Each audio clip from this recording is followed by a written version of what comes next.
noted the nuclear reactor up ahead, and I don't think you'll be able to see it, but I'm up on a hill in Mountaintop, Pennsylvania. Very apt. Very global. This is where we get our shrink wrap, or some of it. So that's why I'm here. I already delivered in Wilkes-Barre, Pennsylvania. And the view up here is just amazing. That's about all I got.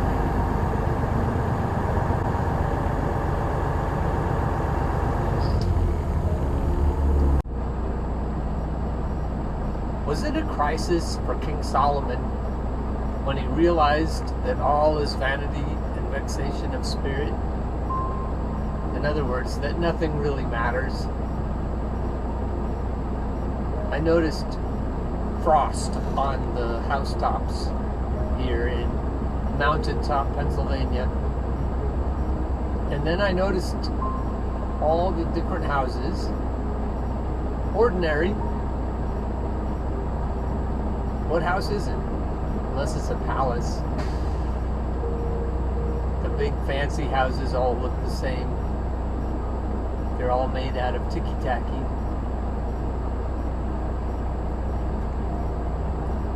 And the jobs we have. I remember thinking it was horrible to be ordinary when I was a kid.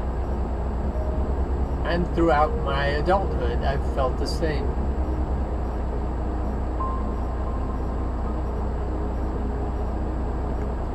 What good is it?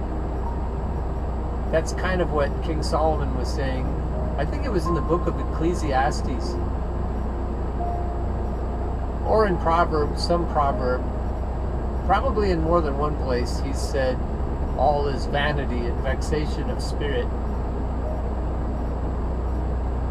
What good, he said, what good is it to have a lot when that just increases the number of mouths to feed? Kind of like hamsters in a grain silo. The more grain, the more hamsters. Are we more than Morpheus was told by Agent Smith? Are we more than just a virus that spreads and consumes every available resource?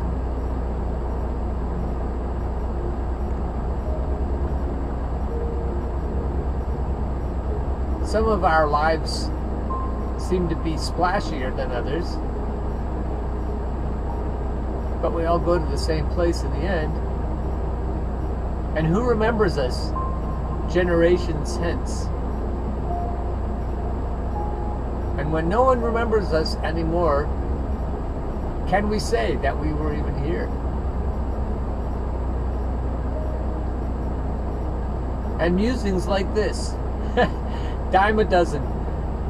I've noticed other people saying similar things. Nothing new.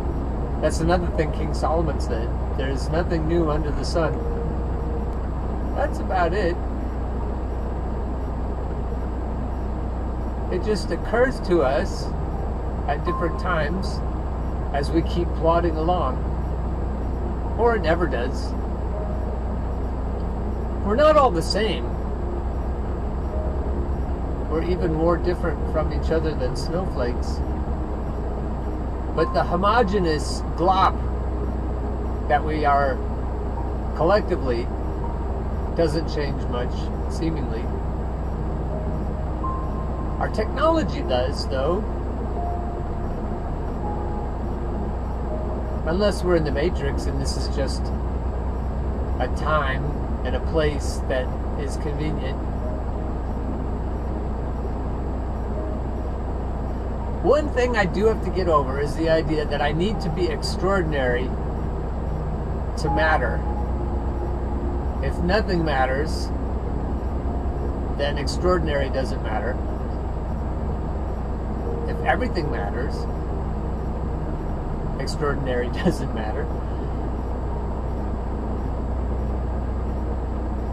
if the point is to stop being afraid, and if our individual human selves progress, and that progress is important, if it matters, I don't know how, but let's just say that it does. Somehow it matters. Then we just keep going. It could be like a river that's not the same river day after day, because it has different molecules and different patterns, different order, different combinations. Maybe each molecule matters. And maybe each molecule, I don't think so with water, but with us, if that analogy is stretched to its limits, maybe each of us is infinite and eternal, and we just keep learning and learning and learning. But the river looks pretty much the same day after day.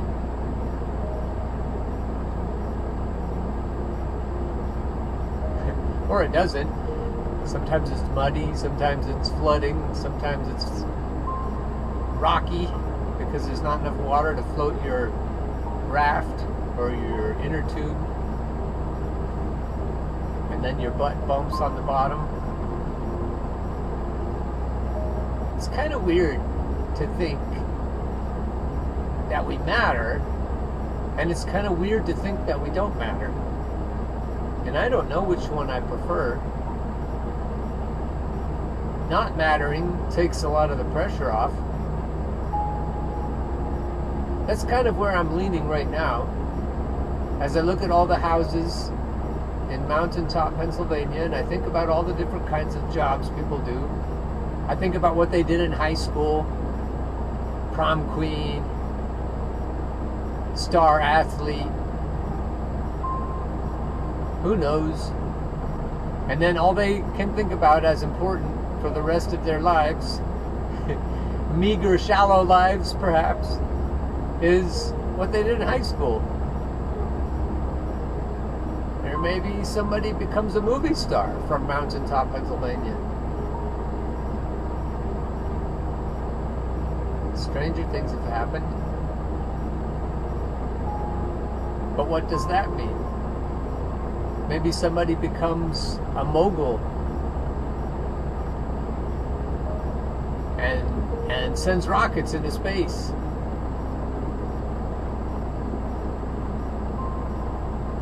Does that person's existence matter more than someone who got good grades in high school, got a job, middle manager in a manufacturing plant in mountaintop Pennsylvania, got married, had kids, divorced twice,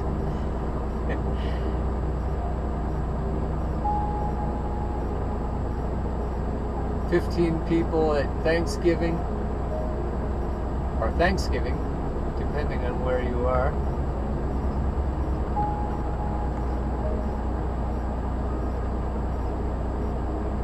I don't know that that person's life matters more or less than someone who makes a big splash,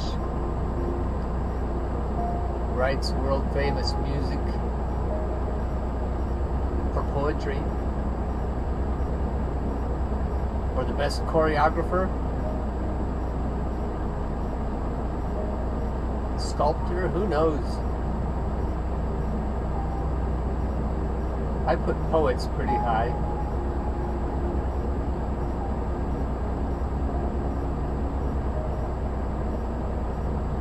I guess the point is I really don't know, and I don't know if I should care one way or the other.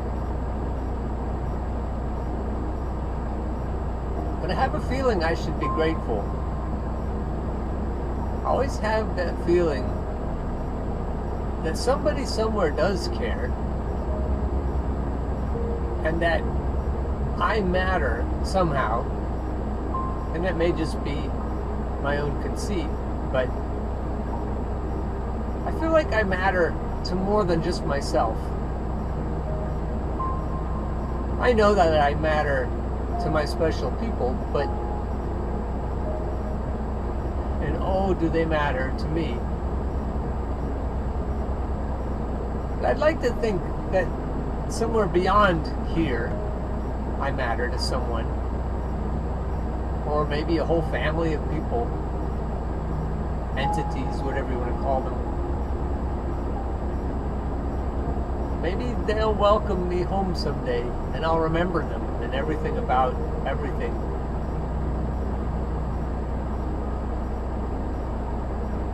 And then they will have to tell me, I think, why I wasn't allowed to remember all that while I was in the midst of what I was in the midst of.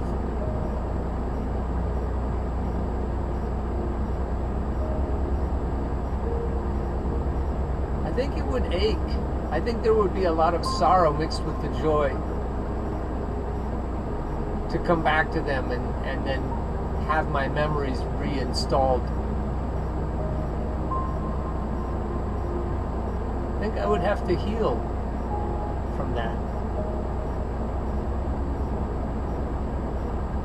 Which is part of the process here, so there's no reason why it wouldn't be part of the bigger picture, the longer term.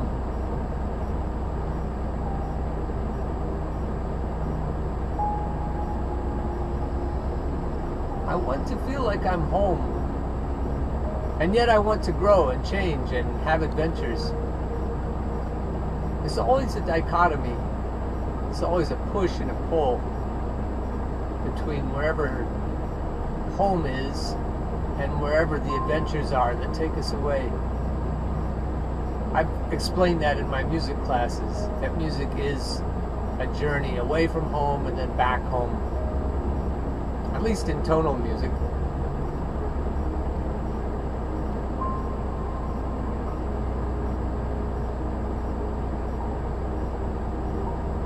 Right now, at this moment, I feel like a seafarer, and I've been out months, maybe years. I've been into port. I've had my fun. I've had my rum, wine, women, and song. But I haven't been at home for a long, long time.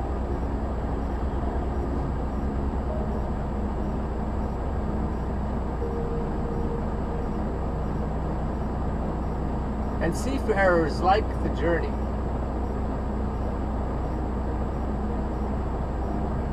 Home gets prickly after a while.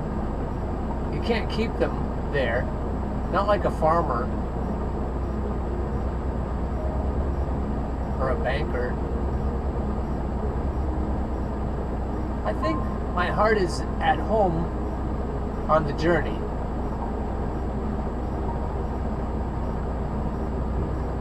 But every once in a while, I need to go back. At least every once in a while. And if I'm growing and changing throughout all time, there may come a time when I want to stay at home and never leave.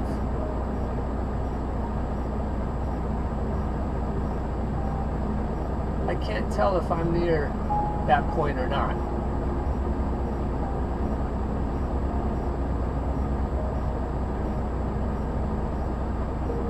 Some days I feel closer than others to that point.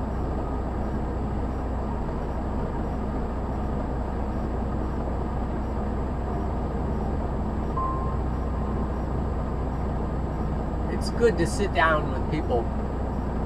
Clutch Trucker watched one of my episodes and he made a comment, and I really appreciate that. And I was thinking to myself, because we're both on the clock a lot, but it would be good if we happened to be in the same neck of the woods to sit down, eat and drink together, and share things.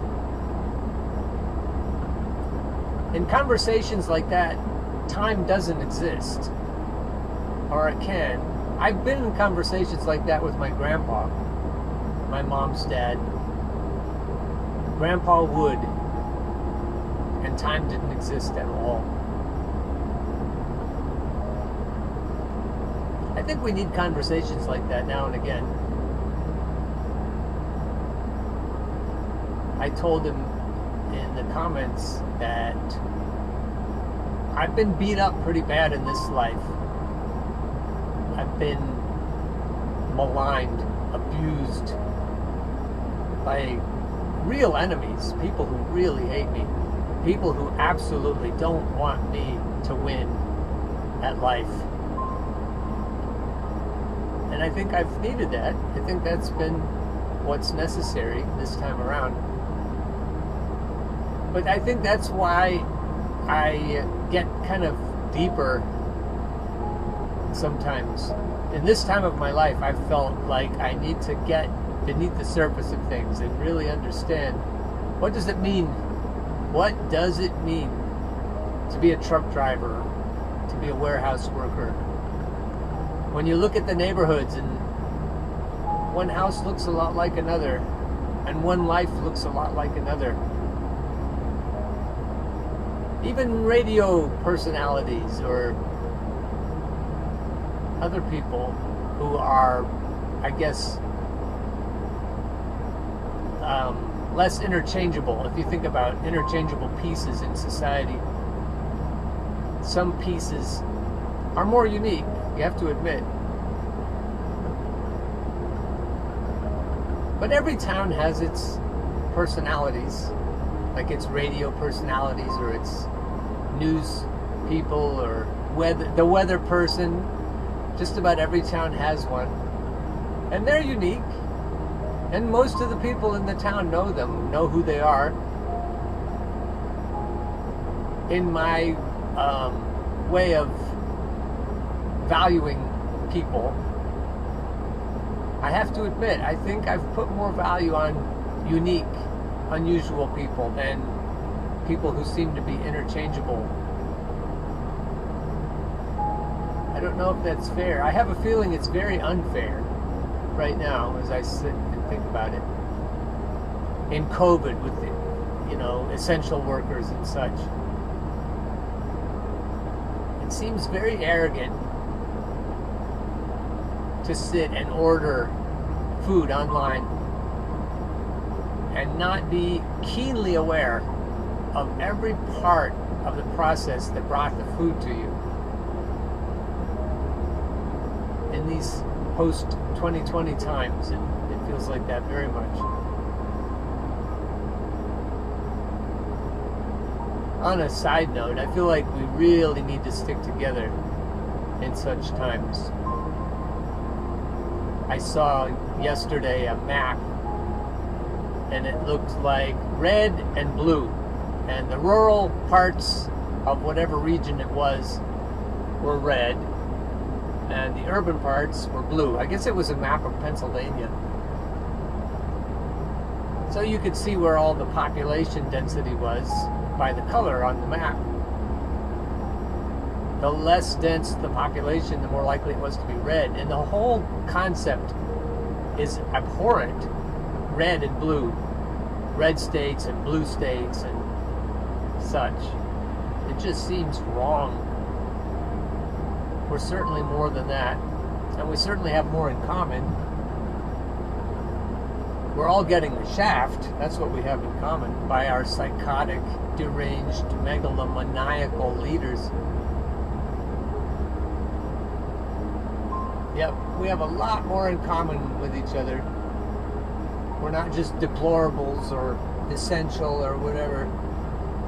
There's a lot more to us than that. And I think the bottom 99% really need to understand that we're all in this together. But as I said, that's a side note. And if we're just like Agent Smith said, we're just a virus that spreads, there's not much point in sticking together. Who really cares? It's really tough, on a side note, It's really tough to get a trailer in straight at this building because there aren't any lines painted on the pavement, and the building is slightly off kilter with that fence ahead of us. And so I was really finagling trying to get the trailer straight because I'm definitely OCD. When I'm unloading my truck in a warehouse, I put the skids just the same distance apart and just the same side to side, and I know I've given that to some of my children. I just thought of that because that side note, because he pulled ahead, and jockeys hardly ever pull ahead. He isn't driving a yard jockey truck, he's driving a day cab, but here at this place they use that as their jockey truck. And so it's not a really busy yard, I've noticed. I mean, sometimes a day it gets fuller, but it must be nice to have the luxury of feeling like you can pull ahead and get it lined up straight.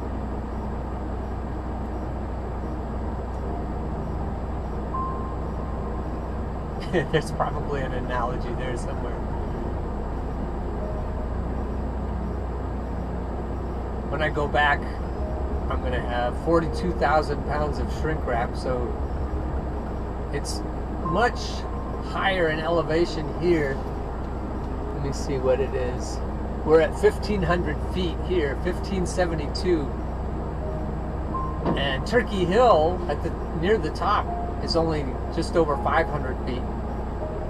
And in between here and there, we have lots and lots of elevation changes. So I'll be shifting gears a lot with my 42,000 pound load. That'll be fun. It's good for me. I like learning how to get better at it. So what was the first note? Nothing really matters. All is vanity and vexation of spirit. Side note, we need to stick together. Side note, it's hard to back a trailer up straight in this yard. If anything else occurs to me, or if anything especially beautiful or fearsome shows up, I'll turn the camera back on.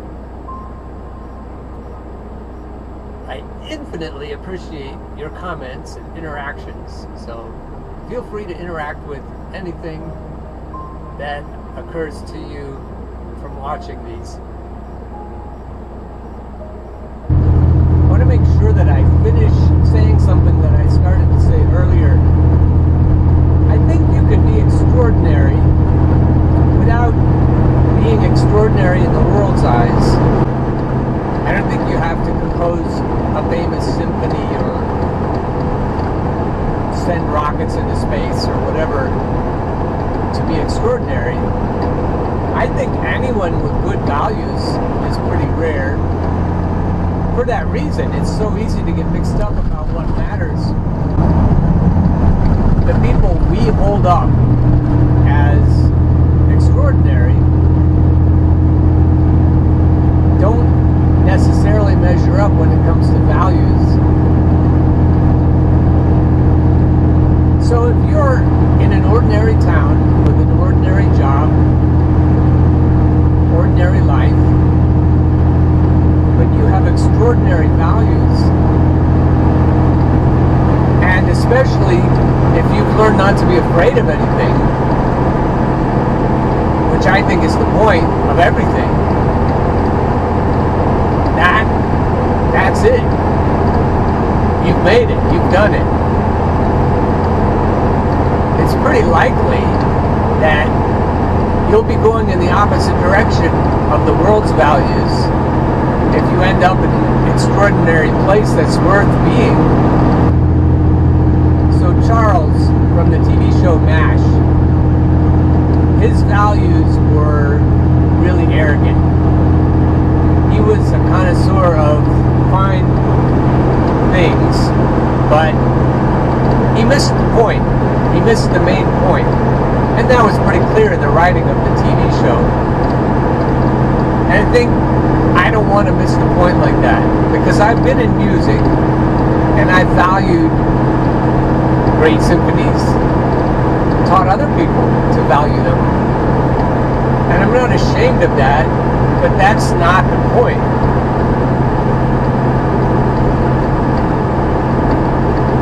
It's better to be ordinary in the world's eyes and not be afraid of anything.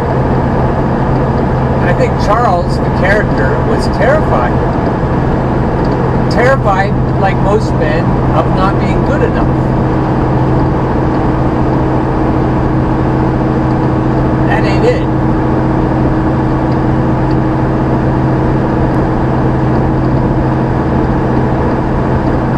So what good is it if you have the whole world and you lose your soul?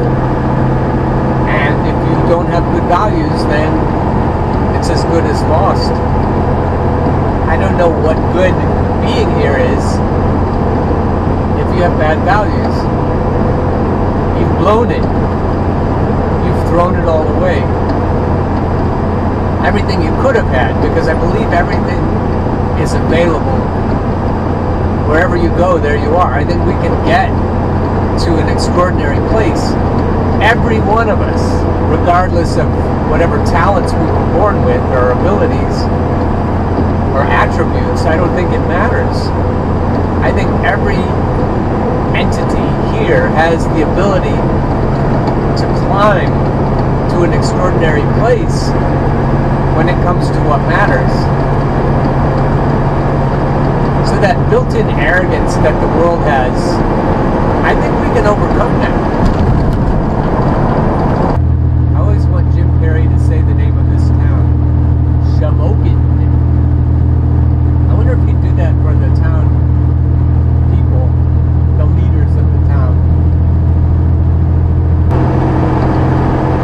In the world's eyes, Jim Carrey is a big deal. In his own eyes, especially at the age he is now, I think he's coming to some interesting conclusions about what matters in life. He's obviously extraordinary in lots of ways. And one of the most interesting ways is that he's introspective. He's trying to figure out if anything he's done in his life means anything. And that's extraordinary. That may be his best quality. I like it when people who are so highly visible become introspective and try to figure out what life means, because then other people get the idea that maybe they might benefit from the same kind of activity. I think one of the surest signs that you're on the right track is if you say things like Buckin' Billy Ray says on his channel: treat each other with kindness. When you treat people with kindness, I think you value what matters. I think you understand that we're in this journey together, that we're part of the same thing, the same family. And when you're on the road, you see the way people treat each other on the road. You're in big cities or out in the sticks. The way people treat each other generally is probably less good than it could be. I think you look around and you look at how you treat yourself, I'm talking to myself, and how I treat other people. I know I have a lot of room for improvement. And I want to do more than just talk about it. I want to actually follow through and become the kind of person who habitually treats other people with kindness. I want to find that in myself. And I think people who are in that place with good values, I think they're happy. I think they're generally optimistic. I think they expect miracles. They expect good things in life. I think they get what they expect. I don't think cynical, arrogant, sarcastic, caustic people have learned not to be afraid. By learning not to be afraid, I think you lose a lot of the negative energy, a lot of the behaviors that show that underlying negative energy. And going back to what I said earlier, a lot of the people we hold up and celebrate have really negative energy. So that's an indication that we're barking up the wrong tree generally about what matters. And the path indeed is narrow, and few there be that find it. That leads to where we all should want to go. And it's not enough to say, well, it's a process and I'm working on it. I think we actually need to get some traction and get up that hill or down the hill or wherever we're going and make it. I think we need to get there. I think fear is one of the main reasons people make so many excuses. And fear is one of the main reasons that people don't get there. They just never make it. So if you're watching this and you think it's deep, maybe the opposite of cotton candy, that's probably worthwhile. We can eat a lot of cotton candy too. And I'm not suggesting in any way that your channel is cotton candy. I don't think so. I think there's a lot of meat and potatoes there. But if we ever do get a chance to talk, I think it would be fun to compare notes and share philosophies and see what we have in common. It is a lovely day in November, and I hope that learning to appreciate that kind of beauty is part of the journey and part of arriving, if we ever arrive anywhere. And that's why I went into music, I think. Aesthetics matter more than just for pleasure.